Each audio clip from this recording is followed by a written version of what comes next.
Hi everyone, really happy to be here, excited about today. So my name is Eric, I work for Zalando in Berlin. Zalando is a huge online website where you can buy clothes and shoes.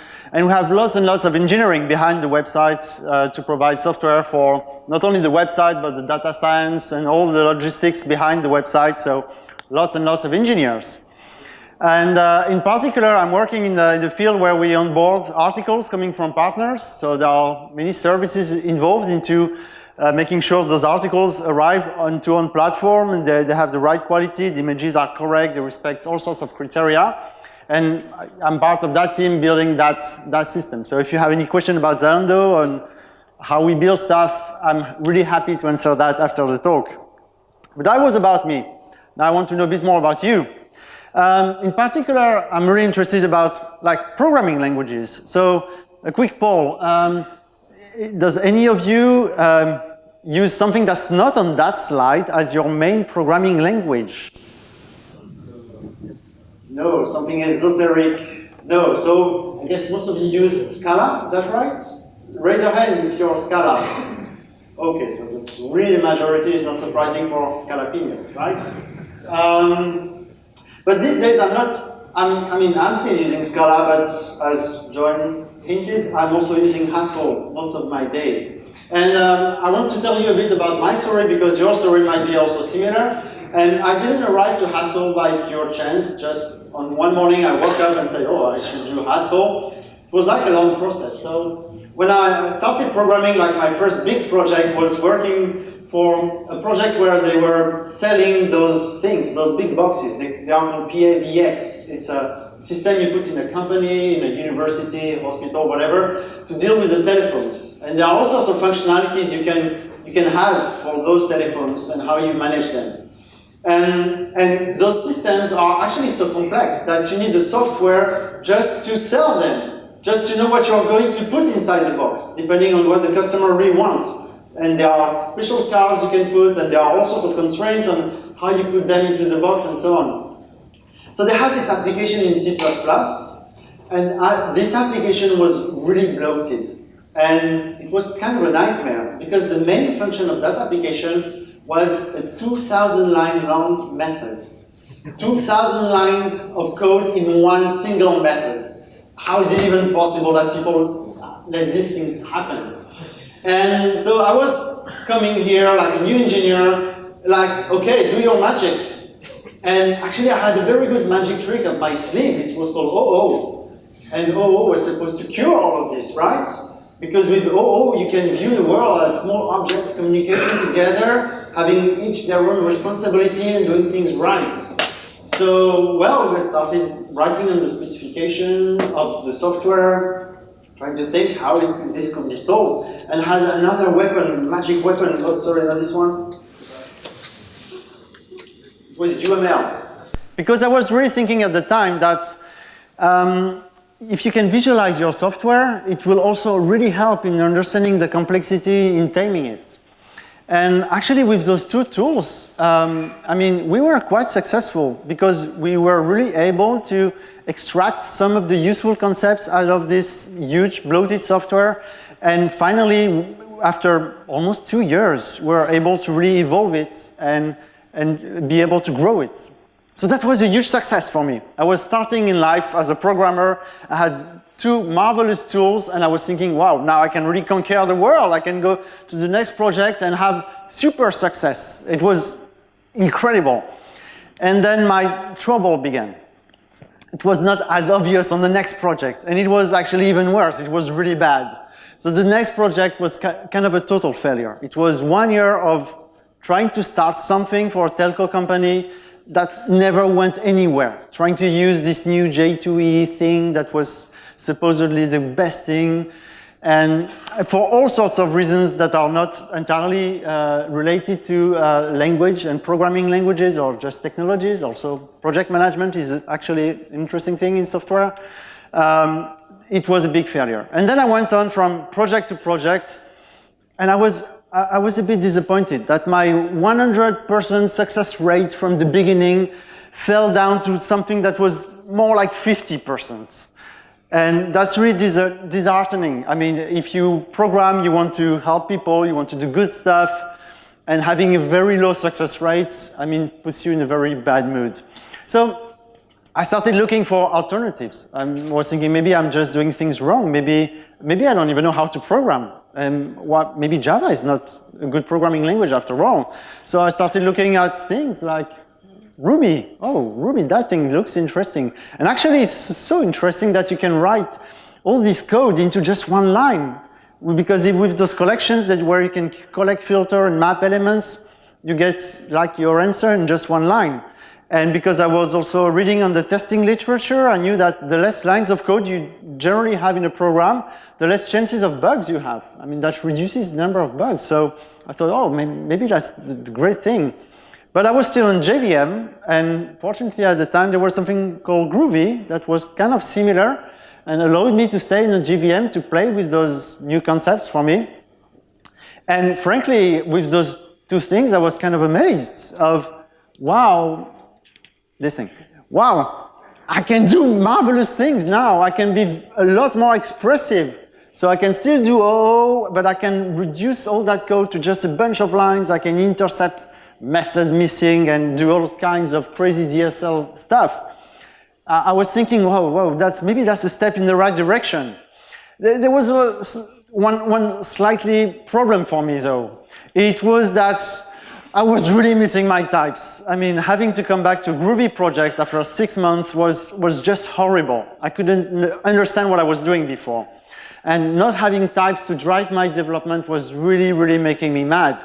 And this is where I discovered Scala, and it was like a new horizon opening to me, because not only Scala had types, but it had like much better types, like structural types. What is that thing? Existential types. Whoa. I was like discovering a brand new world. And eventually, well, I realized there's all sorts of languages out there, and one of them is Haskell. And started studying Haskell and reading papers. And generally, when you start reading papers, you have to read Haskell because, well, the damn thing is written in Haskell in the paper. So I have to. But after this journey that some of you might follow the exact same steps, I actually realized that Haskell inference was kind of everywhere. I was seeing Java evolving, I was seeing those new languages like Groovy and now Kotlin, and I was kind of seeing the influence of Haskell, a language that nobody knew about, like being more or less everywhere. And that's something I want to share with you today, that mainstream languages are heavily influenced by Haskell and more generally by ideas in functional programming. So what is Haskell? So someone who is in the assembly somewhere here, Michael, this is how he describes Haskell in one of his presentations. So there are all sorts of characteristics. Some of them are not very new for JVM programmers, okay? It's a garbage collected language. But some of them are quite distinct and quite important, and I'll grab two of them. So first of all, it's a lazy language, and that's definitely a new thing. You don't have that many lazy languages out of there. So it's a language where when you write an expression, it will not be evaluated unless you really need it. And it seems like the obvious counterpart of being a strict language, where you evaluate everything before calling a function, but it actually has strong differences in how you program and how you think about your programs. It makes a difference. But the main reason why the people who designed Haskell wanted it to be lazy is that they wanted the language to stay pure. And by pure, they meant programming with pure functions. Like functions like this one, like square x, where the input of the function totally defines the output of the function. You are not allowed to read from the console this kind of function. You are not allowed to write to a database. You are not allowed to have any kind of side effects.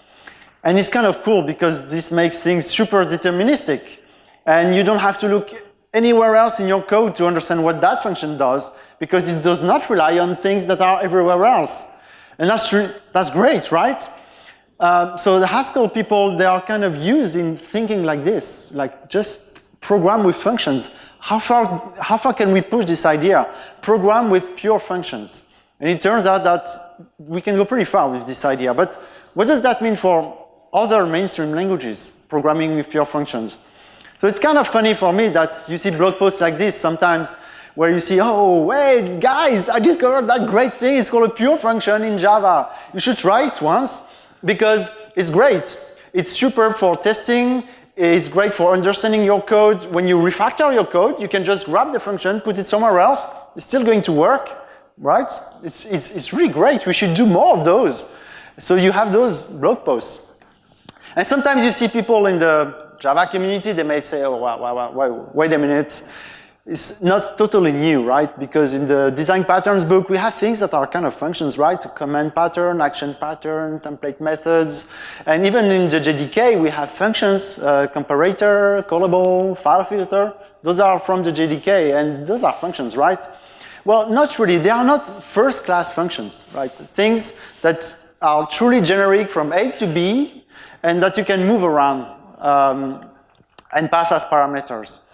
And I mean, the need for functions become totally apparent in Java because if you want to have nice collections, you need first-class functions. So now you have streams in Java where you can have those nice collections like I had in Ruby and Groovy, where I could use map and filter and collect, and you have those examples. Wow, that's great, I have functions in Java. Now my code becomes a lot more expressive and a lot more concise, and also is statically type checked.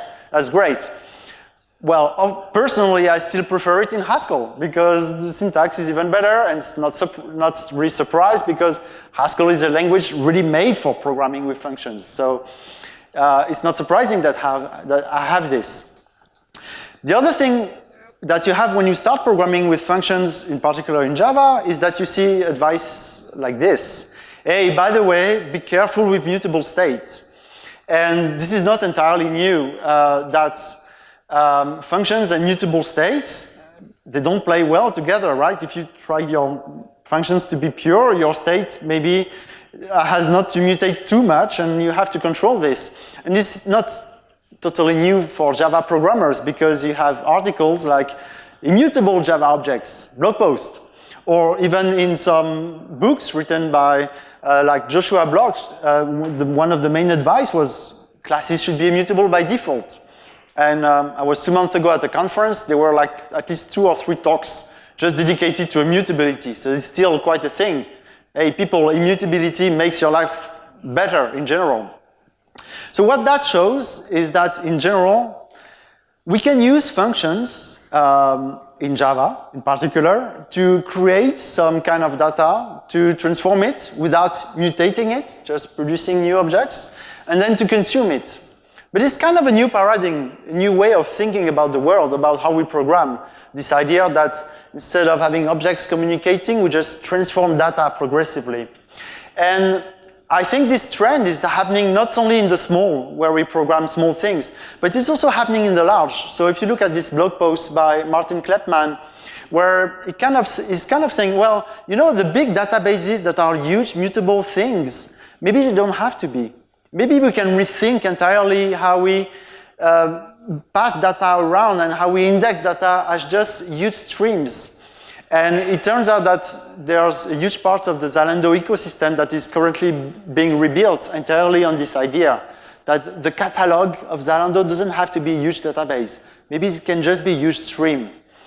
And that's a trend that I can see also at the architecture level. So let's talk a bit about data, because it seems like a new concept, right? Functions operating on data. But not really. You have all sorts of acronyms in the Java community for talking about data. You have like POJOs and DTOs and value objects. It's not really a new concept, right? Having like pure data holder containers, something. But Scala and other languages pushed that to started recognizing that this was important and provided some real language support for it. So you have case classes and companion objects in Scala. You have data classes in Kotlin. Clojure is like universal data with just maps and lists. But interestingly, even Java is getting them. So there's now a proposal to support data classes directly in Java. I think since the proposal has been renamed to records or something like this. But people start recognizing the idea of having just pure data and having the necessary tools around it is super useful. even more. Now, because Brian Goss is also thinking, oh, maybe some of the fields, it could be useful to mark them as lazy. Laziness comes back. Because it's kind of useful to have things, some computations being delayed for a bit. So Java might even get a lazy keyword now. Well, I still prefer the terseness of Haskell in that respect. I think Haskell is a great language for declaring data types. And well, Scala is doing kind of a good job, but Haskell is really not bad. So once you have some data, you can do some really cool things with that. This guy is Steve Yeager, and he was working for Amazon and then Google. And he wrote this blog post, I mean, I don't know, 7 years ago, something like this. And when I read this blog post, this was the first time of my life I read the term pattern matching. Oh, what is this? And what he was describing was an internal software competition they had at Amazon to solve some kind of programming challenge of the month. And those crazy Haskellers, they came up with a great solution using pattern matching. And in one line of code, they could just extract just the relevant information from a list of lists, taking the second element of each sublist to then run a condition on them. That's pattern matching, extracting information from some structured data. And that was actually, it's great. I mean, we do this in Scala, we love it. And it is so useful that it's coming to Swift, it's coming to C#, and it's also coming to Java. Because that's a useful thing to have. Once you have data that you want to manipulate, the logical consequence is also to have pattern matching. And it's not so easy to implement proper pattern matching. I mean, even in Haskell, it had some, or let's say some issues or some evolutions because the data system in Haskell is quite complicated. Even in Scala, there were some bugs for a long time with pattern matching and so on. So what that all means by now. This is how I have been presented with object orientation. Like, you have some encapsulated state that's kind of hidden, and a bunch of methods around it, and an object reacts to those methods by possibly changing the state, and depending on the state, can return something different. But now we are presented with the world that's pretty different from all of this. We have functions on one side that's acting on data that's dumb on the other side. We are completely extracting this object, like taking it apart, right? So that means we're moving away from OO when we're doing this, and we're gaining lots of flexibility in the process, which is really nice. And I think one reason why this is also nice is that you can think about this thing as a small state machine, right? If the state is mutable, if it can change its behavior like an actor, depending on each request, you have a small state machine. And if you put more state machines like this in your software, well, you have a bigger state machine. And that's really hard to program because you have all sorts of states to consider, to test, and to think about. And functional programming is kind of giving you a reduction in the state space by more like pipelining your processes into one big pipeline and not a huge state machine. And there's actually another place where I was thinking that OO will stay king for a long time because that's how it was advertised, was the UIs. Because it's very easy to model UIs by thinking that the widget is a parent of another widget and it's composed of other widgets and so on and so forth, and then they communicate, subscribing to each other. And you can see a trend in UI libraries in the JavaScript world where people are thinking the same thing. Wow, all that state is super hard to manage, it's super hard to deal with. Maybe we need some new abstractions. So you see those libraries like, so I'm totally not a specialist of the front-end side, but like Redux or things like Cycle, where they try to extract all that state and put it away so that we can have more pure components that you can think of like pure functions. And those people in the Haskell community, they came with even crazier concepts like, okay, maybe we can use the concept of an event and a behavior and representing what happens across the time. And based on those concepts, they built entire functional reactive programming libraries to solve those issues. So does that mean it's the end of OO? And I don't know, maybe half the community is going to die soon, but I don't think so. I mean, I don't think so for various reasons, but we are definitely moving in one direction here. Functional programming is definitely pushing us to one direction that is not OO. And that's the direction of using smart functions acting on dumb data. And that's one lesson we get from Haskell. It's entirely possible to program from this, and you get lots of sanity, lots of correct programs just by doing that. But Haskell does more.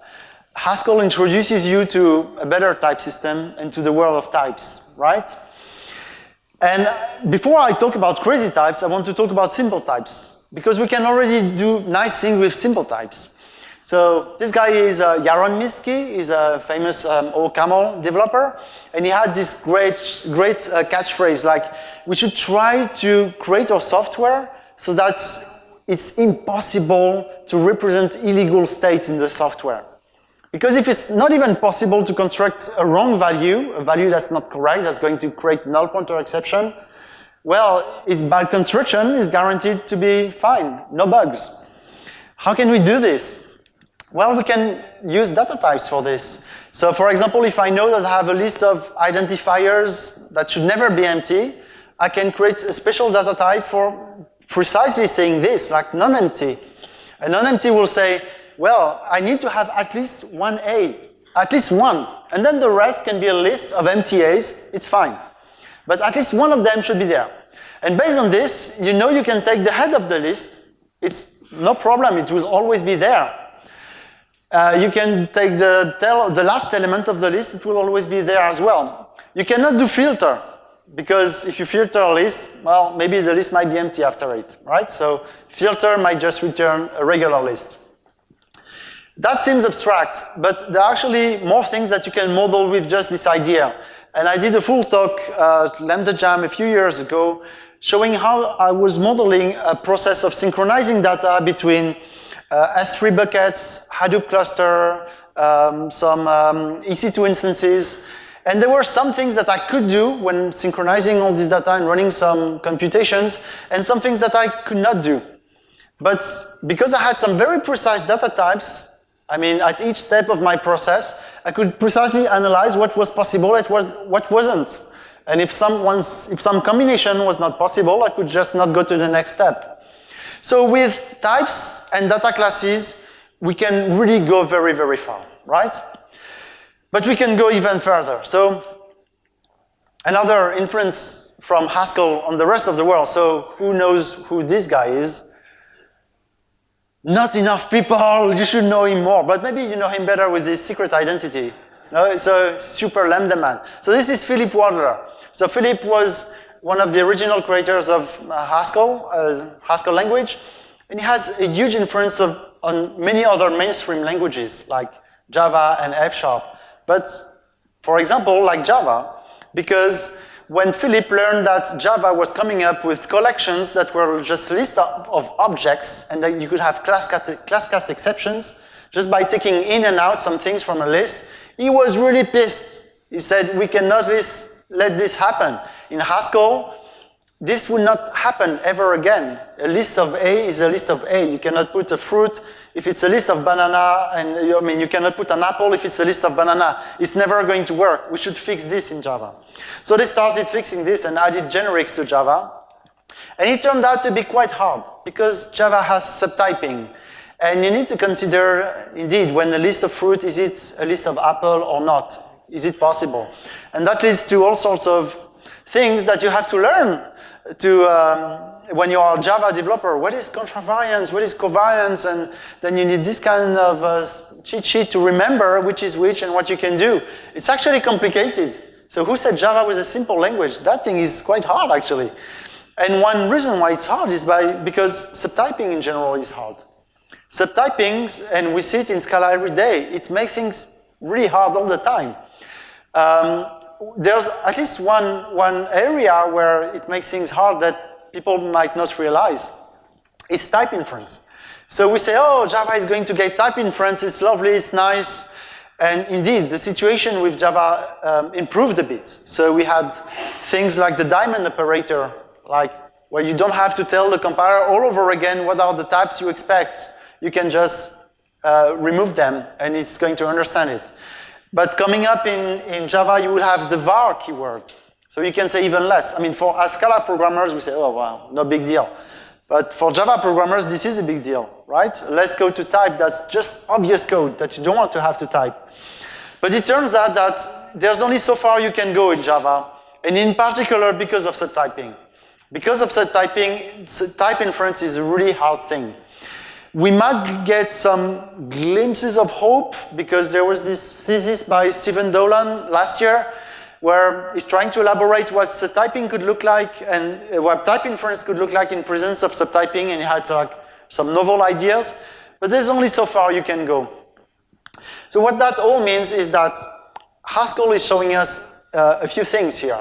That we can have type inference, and you can see that Haskell had very good type inference from the beginning, and now Java developers are recognizing the need for type inference. Why do you have to repeat the same thing all over again to a compiler? But subtyping gets in the way of type inference, and Haskell is a language that is teaching us that, after all, subtyping is not necessary, which is kind of surprising. I mean, we can program without subtyping. There is a way out. There are ways to model things differently. Subtyping is not totally mandatory for programming. It's kind of very obvious to use subtyping because we think, okay, this thing is another thing. Square is a geometrical shape, and that's kind of obvious. It looks like a nice and fuzzy way to model the world, but actually that introduces lots of problems with generics, with variance, and so on. So Haskell is showing us another way. Haskell is also showing us how to do better abstraction. And now we can see this influence with articles like this. So we can do monoids for Java developers, and people will think, oh, what a monoid is. So raise your hand if you know what a monoid is. Most of you, good. And the next part, the next M word is what a monad is. Okay. But for many people, that's like brand new, and those are even weird words. But it's coming to them. So it's coming in the form of blog posts, it's coming in the form of libraries for Java. And of course, if you're not Haskell, if you're doing Scala, you already have 2 libraries to do this because 1 was not enough. We need absolutely 2 in Scala. And you have this. And you have this even in the new languages like Kotlin. So Kotlin is a very, very new language, and there's already a functional programming library for it. People working hard to try to put those concepts inside Kotlin. So those concepts, they come to us from Haskell in a very specific form, which is the form of a type class. At first, the first time I heard the name, I was a bit, what is it? It's not a class. So a type class is just a way to classify types. To say some types, they have some abilities that some other types, they don't. And a monoid is a type class where you say, okay, my type A, they can give me an empty element.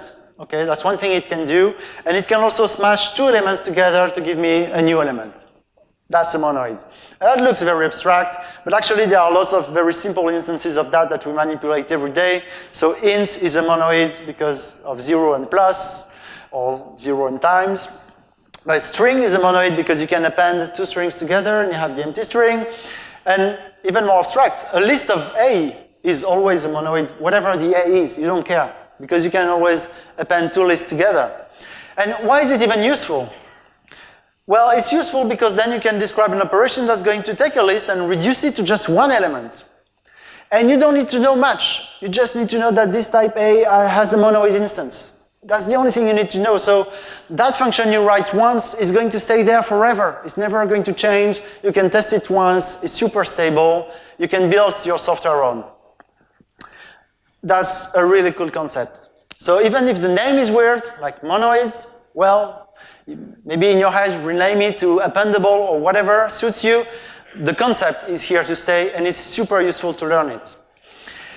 And Haskell is pushing the envelope a bit further with other things that look very abstract, like higher kindly types. What is that thing?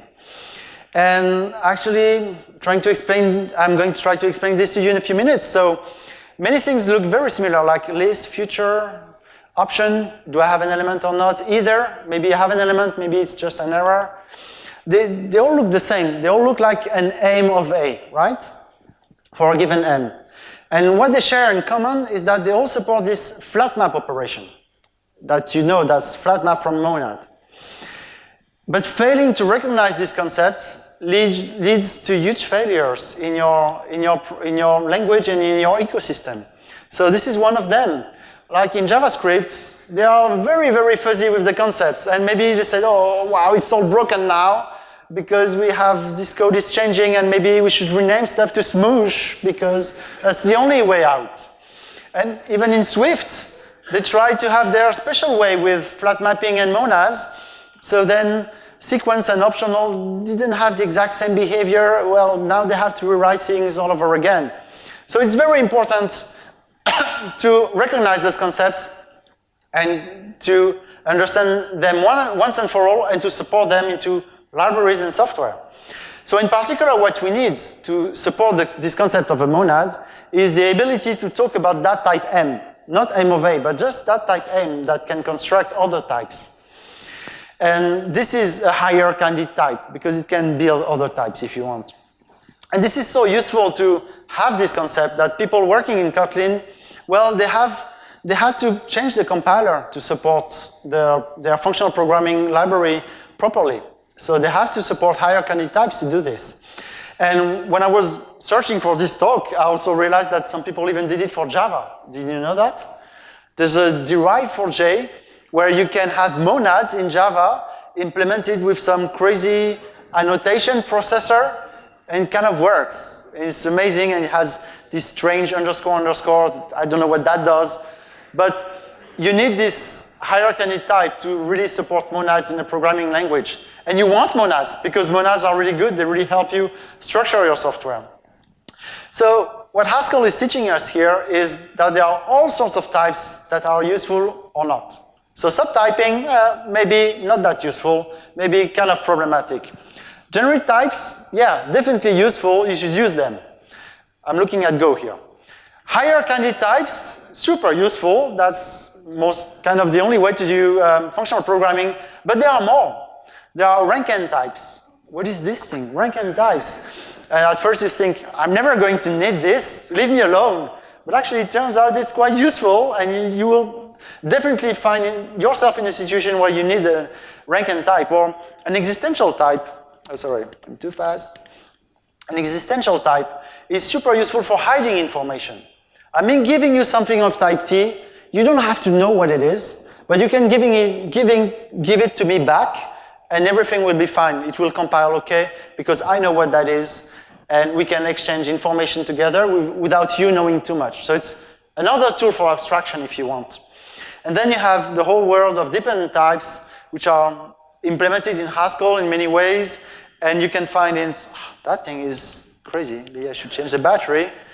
And you can use a language like Idris if you want really to explore that space a lot more. And Idris is a Haskell-like language where you can do this.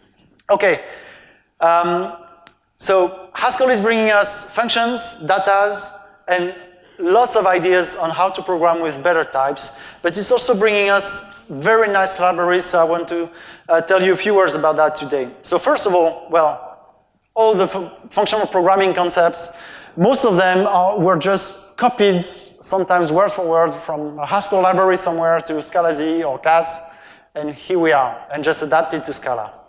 But you have other libraries that are totally fascinating in Haskell, like lenses. Once you start having data that's nested and deeply nested, and your data structure is immutable, well, you have to find ways to modify what's just at the tip of the tree here without rebuilding the full structure all the time, and have a language to do this. So Lenses is providing you a language to do this. I really encourage you to have a look at this library because the way it's built, it's mind-boggling and will teach you a lot.